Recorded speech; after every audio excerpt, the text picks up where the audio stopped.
Hola, me llamo Camila Eterovich, aunque todos me conocen como Páramo Store.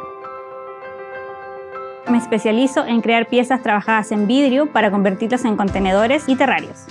Mi trabajo ha sido expuesto en diferentes ferias e incluso he llegado a colaborar con algunas marcas como L'Oreal. Mi obra se inspira por el amor que siento en los recursos naturales que se encuentran en la Tierra, elementos como la pirita o el cuarzo que trato de expresar en forma de contenedores. La técnica Tiffany consiste en la unión de piezas cortadas y soldadas con cobre para construir una infinidad de cosas como joyeros, jarrones, lámparas o, en mi caso, hermosos terrarios. En este curso de doméstica aprenderás a fabricar contenedores geométricos para terrarios utilizando la técnica Tiffany.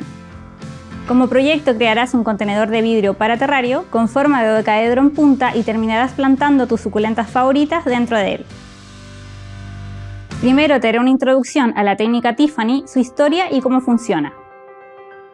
Enseguida verás todos los materiales que necesitarás para tu proyecto y pasaremos de lleno a realizar los moldes que servirán como guía de corte para tu proyecto. Luego, manos a la obra, te enseñaré a cortar, soldar y envejecer el metal para darle color a la estructura de cobre y vidrio que darán a luz a tu contenedor. A continuación, nos ensuciaremos las manos. Te contaré cómo elegir la planta indicada según tu contenedor y a cómo plantarla correctamente dentro de tu terrario. Para finalizar, te mostraré todos los cuidados necesarios para mantener tus terrarios en perfectas condiciones y te enseñaré otros usos y formas a los que puedes llegar con esta técnica.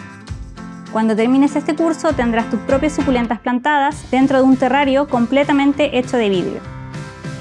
Para fabricar la estructura necesitarás una plancha y regla para vidrio, base para cortar, cortador de vidrio, aceite para cortar vidrio, cinta de cobre, cautín de 80 watts, soldadura de estaño, líquido o pasta para soldar, pincel para flux, lana de acero, pátina color cobre brillante para soldadura, pulidor de metales y algunos elementos de limpieza.